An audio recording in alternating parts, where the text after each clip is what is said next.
편의점 알바생 주제에 감히 단골 손님을 무시하는 거냐? 아저씨, 저는 계산만 하는 사람이에요. 개인적인 대화는 할 수 없어요. 거기 자네, 술을 마셨으면 곱게 들어가서 자면 되지. 왜 어린 알바생에게 소리치나? 이 할아버지는 뭐야? 남의 일에 껴들지 마요. 그니까 그 나이 먹고 아직도 공사판에 있는 거야. 서울에서 1시간 정도 거리에 있는 조용한 시골 마을. 오늘의 주인공은 대학교를 졸업하고 취업이 되지 않아 편의점 알바를 하고 있는 26의 정수민 양의 이야기입니다. 정수민 양은 어렸을 때 부모를 잃고 할아버지 밑에서 아주 반듯하게 자랐지요. 수민이는 아침 일찍부터 서울로 가는 버스를 타고 면접을 보러 다닙니다. 한창 사람들로 북적이는 지하철을 타고 준비한 자소서를 품에 꼭 쥔 채 익숙한 면접장으로 향하지요. 하지만 오늘도 결과는 같았습니다. 이번에는 인턴 경험이 부족해서 좀 더 경력이 있는 지원자를 원해서요. 차갑고 건조한 말들이 그녀의 귓가를 스쳐 지나갑니다. 힘없이 면접장을 나선 수민이는 늘 그랬듯이 작고 낡은 집으로 돌아옵니다. 이곳에는 자신을 키워준 할아버지가 누워 계시지요. 수민이는 곧장 부엌으로 가서 따뜻한 죽을 데웁니다. 할아버지, 식사하셔야죠. 그녀는 부드러운 목소리로 조심스레 할아버지를 깨웁니다. 예전 같으면 농담도 하시고 힘차게 일어나셨을 할아버지는 이제는 눈만 힘겹게 뜨며 희미한 미소를 지을 뿐입니다. 수민이는 수저를 들어 할아버지에게 죽을 떠먹입니다. 이제 약 드셔야 해요. 작은 손에 약봉지를 들고 한 알씩 건네는 수민이. 할아버지는 힘겹게 약을 삼키며 그저 미안하다는 듯이 그녀를 바라봅니다. 하지만 수민이는 그런 할아버지가 마냥 고맙기만 합니다. 어린 시절 부모를 잃고 홀로 남았을 때 자신이 고아원으로 가는 운명이었을지도 모릅니다. 그러나 할아버지가 손을 놓지 않았기에 지금까지 반듯하게 자랄 수 있었지요. 그래서 수민이는 어떻게든 할아버지에게 효도하고 싶었습니다. 비록 지금은 편의점에서 아르바이트를 하며 생계를 이어가고 있지만 언젠가는 좋은 직장을 구해 할아버지를 더 좋은 병원에서 치료받게 하고 싶었습니다. 그렇게 점심까지 챙겨드린 뒤 수민이는 다시 서울로 향합니다. 오늘도 또 다른 면접이 기다리고 있었지요. 그렇게 오후 6시가 되면 다시 집으로 돌아와 할아버지의 저녁을 챙기고 저녁 7시부터 새벽 2시까지 마을 입구에 있는 작은 편의점에서 아르바이트를 합니다. 면접을 보러 다니고 집안일을 하고 다시 편의점에서 일하는 이 생활이 하루도 빠짐없이 반복되었지요. 몸은 점점 지쳐갔지만 포기할 수 없었습니다. 오직 할아버지를 위해서라도 끝까지 버텨야 했습니다. 그리고 좋은 직장을 구해 할아버지를 편하게 해드리고 싶었지요. 그러던 어느 날 마을에 큰 소식이 들려왔습니다. 오래전부터 수민이가 살고 있는 이곳이 서울과 가까워 개발 가능성이 높다는 이야기가 있었는데 결국 대기업 공장들이 마을 옆 넓은 땅에 들어선다는 발표가 나온 것이었지요. 단순한 공장만이 아니라 기업에서 운영하는 대형 기숙사가 마을 근처에 크게 지어진다는 소식이 함께 전해졌습니다. 게다가 기숙사뿐만 아니라 그에 맞춰 복합시설도 들어선다고 하니 마을 사람들은 모두 기대에 부풀었지요. 지금까지 조용했던 마을이 신도시처럼 변할 수도 있다는 희망이 생긴 것입니다. 자연스럽게 보상 이야기도 나오기 시작했습니다. 마을 주민들은 재개발 보상을 받고 더 좋은 곳으로 이사할 수도 있다는 기대에 한껏 부풀었지요. 수민이도 보상을 받을 대상자 중 한 명이었고 그 사실을 알고 나니 조금은 숨통이 트이는 기분이었습니다. 하지만 현실적인 걱정도 밀려왔습니다. 보상을 받게 된다면 할아버지와 함께 이사를 해야 하는데 할아버지는 거동이 불편하시고 치료를 계속 받아야 하는 상황이었습니다. 보상을 받아도 어디로 가야 할지, 어떻게 이사를 해야 할지 고민이 많았습니다. 그래도 당장 급한 생활비 문제를 해결할 수 있는 여지가 생긴다는 생각에 조금이나마 안도할 수 있었지요. 그리고 얼마 지나지 않아 마을 주변에서는 본격적으로 대규모 공사가 시작되었습니다. 아침이면 대형 트럭이 줄지어 들어오고 거대한 크레인과 굴착기들이 마을 곳곳에서 땅을 파헤치고 있었습니다. 이곳이 변하고 있다는 것을 실감할 수 있었지요. 그런 와중에도 수민이의 일상은 변함이 없었습니다. 서울로 면접을 다녀오고 할아버지의 식사와 약을 챙기고 편의점으로 출근하는 하루하루. 그렇게 늦은 저녁 늘 하던 대로 편의점에 출근한 어느 날이었습니다. 수민이는 카운터를 정리하고 손님을 맞이할 준비를 하고 있었지요. 그러던 중 늘 같은 시간에 찾아오는 한 할아버지가 가게로 들어왔습니다. 늘 먼지투성이 작업복을 입고 오렌지 주스를 하나씩 사가는 그 할아버지였습니다. 수민이는 그가 공사장에서 일하는 일용직 노동자라고 생각했지요. 머리부터 발끝까지 먼지가 내려앉아 있었고 손에는 거칠어진 노동의 흔적이 가득했습니다. 수민이는 자신을 키워준 할아버지가 떠올라서인지 그 할아버지에게 늘 따뜻하게 대했습니다. 오늘도 주스 드시러 오셨네요. 요즘 날씨가 더운데 고생 많으시죠? 수민이는 밝은 미소로 인사를 건넸습니다. 할아버지는 조용히 고개를 끄덕이며 오렌지 주스를 카운터에 올려두었지요. 늘 같은 거 드시니까 오늘도 서비스 하나 챙겨드릴게요. 수민이는 작은 빵 하나를 추가로 건네며 환하게 웃었습니다. 할아버지는 수민이를 바라보며 눈가에 잔잔한 미소를 지었습니다. 고맙네. 항상 신경 써줘서. 그렇게 두 사람은 자연스럽게 이야기를 나누기 시작했습니다. 마을이 개발되면서 일하는 곳이 점점 많아진 이야기, 공사 현장에서 어떤 일이 있었는지, 그리고 수민이가 오늘 하루 어떤 면접을 보고 왔는지. 어느새 수민이와 할아버지는 단순한 편의점 손님과 직원이 아니라 서로에게 위로가 되는 사이가 되어가고 있었습니다. 그렇게 훈훈한 시간이 이어지고 있었지요. 하지만 이 편의점에서의 평화로운 시간은 오래가지 않았습니다. 그리고 곧 잊지 못할 사건이 벌어지게 됩니다. 그날도 수민이는 평소처럼 편의점에서 일하고 있었습니다. 그런데 문이 열리자마자 강한 술 냄새가 풍겨왔지요. 그 냄새의 주인공은 다름 아닌 최강철, 40살의 일용직 노동자였습니다. 그는 마을 곳곳에 공사판을 전전하며 하루 벌어 하루를 살아가는 사람이었지요.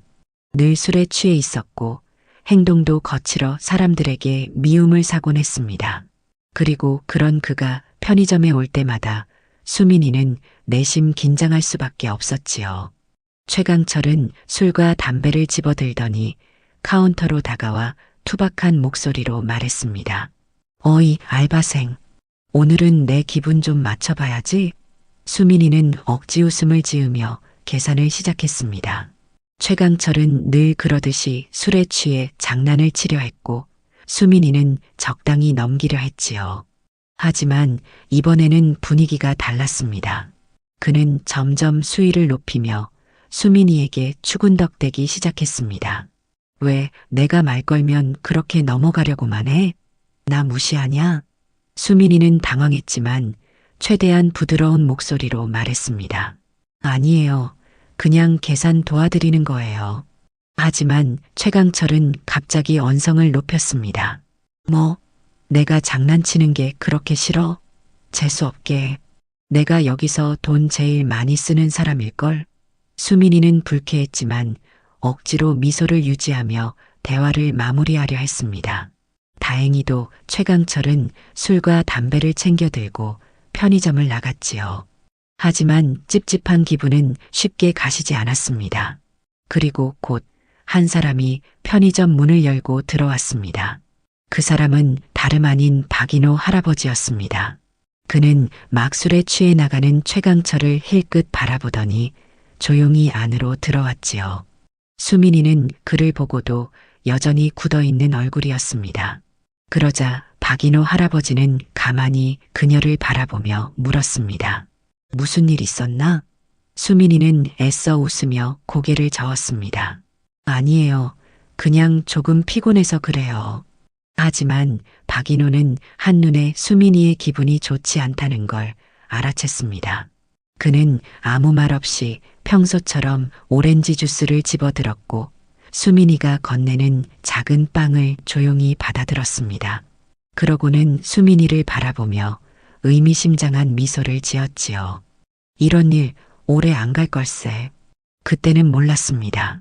그 말이 무슨 뜻인지, 그리고 그 일이 어떻게 흘러갈지. 하지만 다음 날 더 큰 사건이 벌어지고 말았지요. 다음 날 저녁 편의점에는 또다시 최강철이 찾아왔습니다. 어제처럼 그는 술에 취해 있었고 이번에도 수민이에게 말을 걸기 시작했습니다. 하지만 오늘은 어제보다 더 심했습니다. 야, 알바생. 나 어제 이야기하다 말았잖아. 뭐 계산만 하면 다냐? 수민이는 더 이상 참을 수 없었습니다. 아저씨, 저는 계산하는 직원일 뿐이에요. 모든 손님의 장난을 받아줄 수는 없습니다. 그녀의 단호한 말에 최강철은 순간 움찔했지만 곧 짜증 섞인 웃음을 터뜨렸습니다. 뭐, 이제 말대꾸까지 하네. 내가 무슨 잘못했냐? 너 나 무시하는 거지? 그의 목소리는 점점 커졌고 편의점 안의 분위기는 점점 살벌해져 갔습니다. 그리고 그때 편의점 문이 다시 열렸습니다. 조용히 들어온 사람은 바로 박인호 할아버지였습니다. 그는 아무 말 없이 상황을 지켜보다가 조용하지만 단호한 목소리로 말했습니다. 술 취했으면 일찍 들어가서 쉬지. 왜 여기서 이러고 있나? 그 말에 최강철은 박인호를 보더니 비웃으며 말했습니다. 아니, 이 아저씨 아직도 여기저기 공사판 전전하면서 일하셔? 나이도 많으신데 이제 그만두셔야 하는 거 아니야? 그는 비웃으며 계속해서 할아버지를 조롱했습니다. 이 나이 먹도록 아직도 공사장에서 삽질이나 하면서 사는 것 보니 참 안 됐네요. 수민이는 더 이상 참을 수 없었습니다. 그렇게 말씀하지 마세요. 할아버지는 정말 열심히 일하시고 술도 안 드시고 누구보다 성실하신 분이에요. 하지만 최강철은 콧방귀를 끼며 비웃었습니다. 아, 웃기네. 알았어. 뭐, 나는 여기서 쫓겨나는 건가? 좋아. 내일 또 올 테니까 그렇게 알아. 그렇게 최강철은 다시 술에 취한 채 비틀거리며 편의점을 나섰습니다. 한동안 편의점 안에는 정막이 흘렀습니다. 수민이는 깊은 한숨을 쉬며 카운터에 기대었고 박인호 할아버지는 그런 수민이를 조용히 바라보았습니다. 그리고 그는 수민이에게 조용히 물었습니다. 혹시 아직도 취업이 안 됐나? 수민이는 씁쓸한 표정으로 고개를 끄덕였습니다. 네. 몇 군데 더 지원했지만 또 떨어졌어요. 그 말을 듣자 박인호 할아버지의 눈빛이 깊어졌습니다. 그는 조용히 오렌지 주스를 바라보며 작은 빵을 손에 쥐었습니다. 그리고는 수민이를 향해 의미심장한 미소를 지으며 말했습니다. 곧 좋은 날이 올 걸세. 그때는 몰랐습니다. 그 말이 무슨 뜻이었는지 말이지요. 그리고 바로 다음 날 서울 중심가에 있는 초고층 건물의 회장실에서 평소 작업복을 입고 먼지투성이었던 박인호 할아버지가 정장을 차려입고 의자에 앉아 있었습니다. 그리고 비서는 조용히 다가와 말했습니다. 회장님, 준비되었습니다. 그 순간 모든 퍼즐이 맞춰지고 있었습니다. 박인호 할아버지의 진짜 정체가 드러나는 순간이었지요.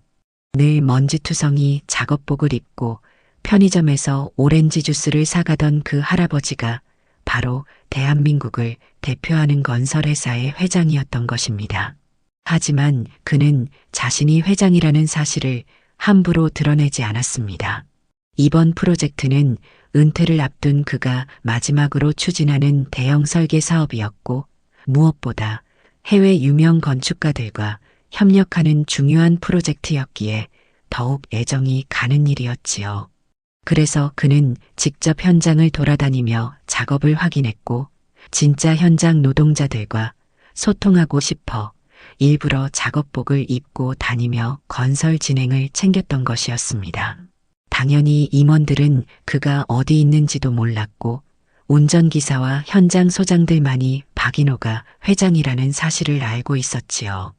그날 그는 임원들과 함께 현장을 방문하기로 했습니다. 오늘 중간 점검을 하러 가야겠군. 박인호가 조용히 말하자 비서는 곧장 준비를 마쳤다고 보고했습니다. 그리고 몇 분 뒤 고급 외제차들이 빌딩 주차장에서 줄을 이루어 출발했습니다. 그날 대규모 공사가 한창 진행 중인 마을에는 긴장감이 감돌고 있었습니다. 공사 현장의 소장들은 모두 회장이 직접 방문한다는 소식을 듣고 작업을 정리하며 대기하고 있었지요. 그리고 마침내 검은색의 고급 차량들이 한 대, 두 대, 세 대, 줄줄이 공사 현장으로 들어섰습니다.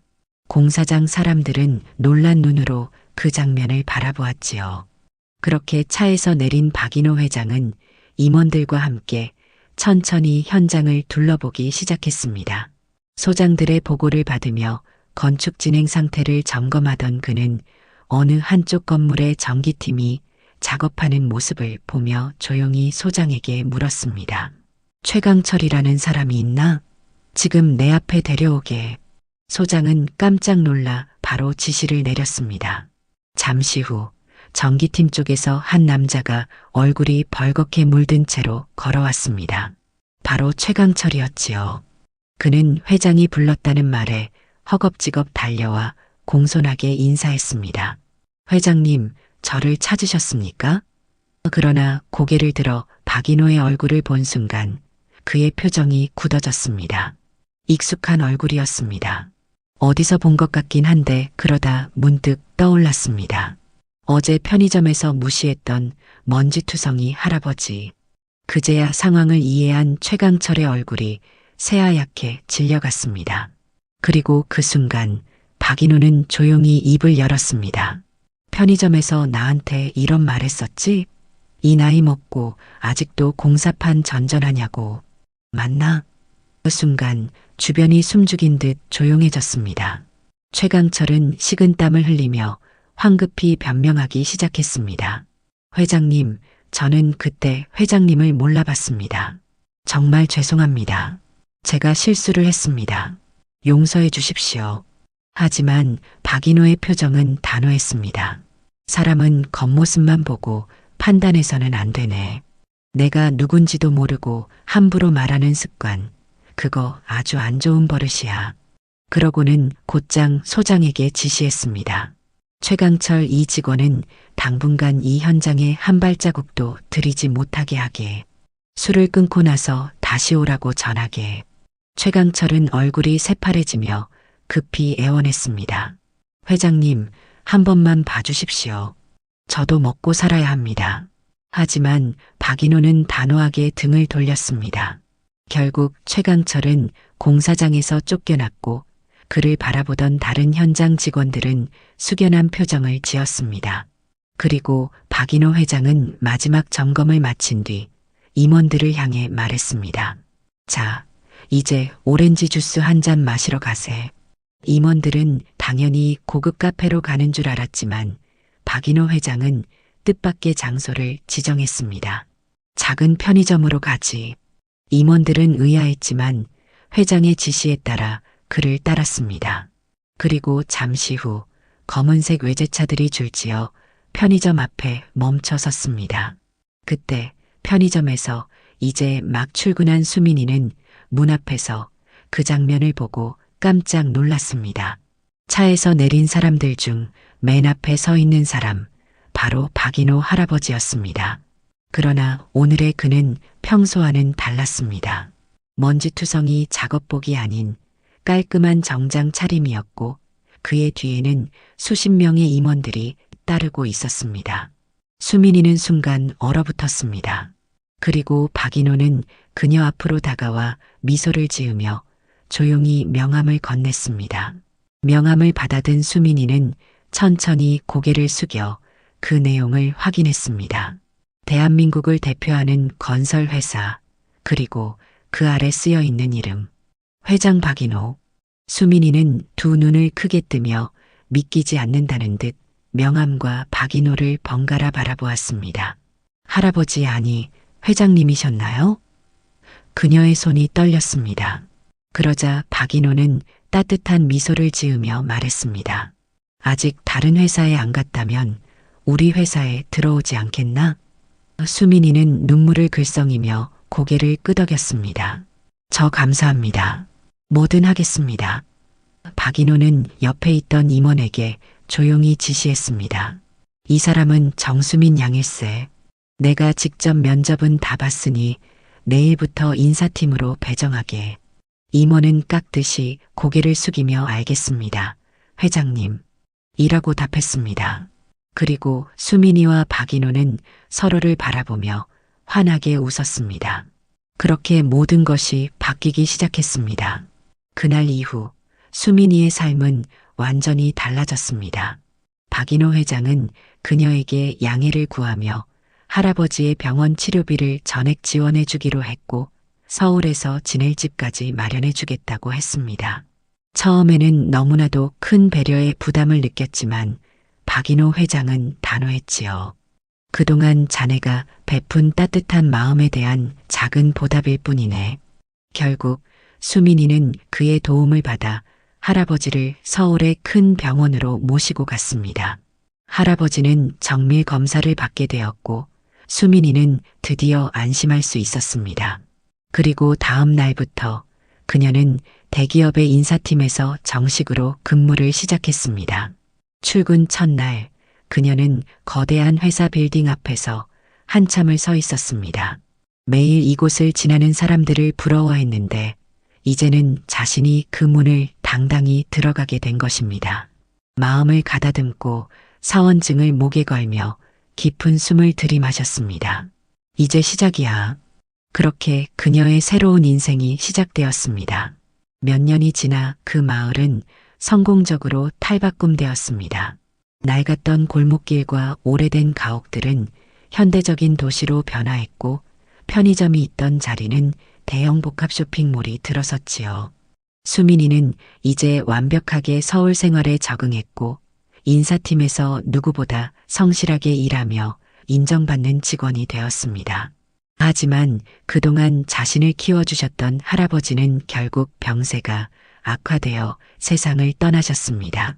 그녀는 너무나 슬펐지만 그동안 할아버지를 위해 최선을 다했기에 후회 없이 보낼 수 있었습니다. 그날 그녀는 박인호 회장과 함께 회사 빌딩 옥상에서 커피를 마시고 있었습니다. 서울의 야경이 아름답게 펼쳐져 있었지요. 수민이는 문득 과거를 떠올렸습니다. 편의점에서 매일 밤 오렌지 주스를 사가던 그날들, 먼지투성이 작업복을 입고 있던 박인호 할아버지, 그리고 자신이 그에게 건넸던 작은 빵 한 조각. 그 모든 순간이 운명처럼 이어져 지금의 자신을 만들었습니다. 그녀는 박인호를 바라보며 진심을 담아 말했습니다. 회장님은 저의 은인이십니다. 그러자 박인호 회장은 조용히 미소 지으며 말했지요. 사람에게 베푸는 따뜻한 마음은 언젠가 꼭 보답받게 되어 있단다. 그의 말에 수민이는 조용히 고개를 끄덕이며 미소 지었습니다. 그리고 내가 베푼 그 작은 친절이 너의 인생을 바꿨다는 걸 잊지 말거라. 수민이는 그의 말이 깊이 가슴에 새겨졌습니다. 따뜻한 마음으로 베푼 작은 선행이 결국 자신에게 돌아왔다는 것을 깨닫게 되었지요. 그녀는 감사한 마음으로 야경을 바라보며 속삭였습니다. 고맙습니다, 할아버지. 그렇게 두 사람은 서로를 보며 환하게 웃었습니다. 그리고 그들의 인연은 그렇게 또 다른 미래를 향해 이어져 갔습니다.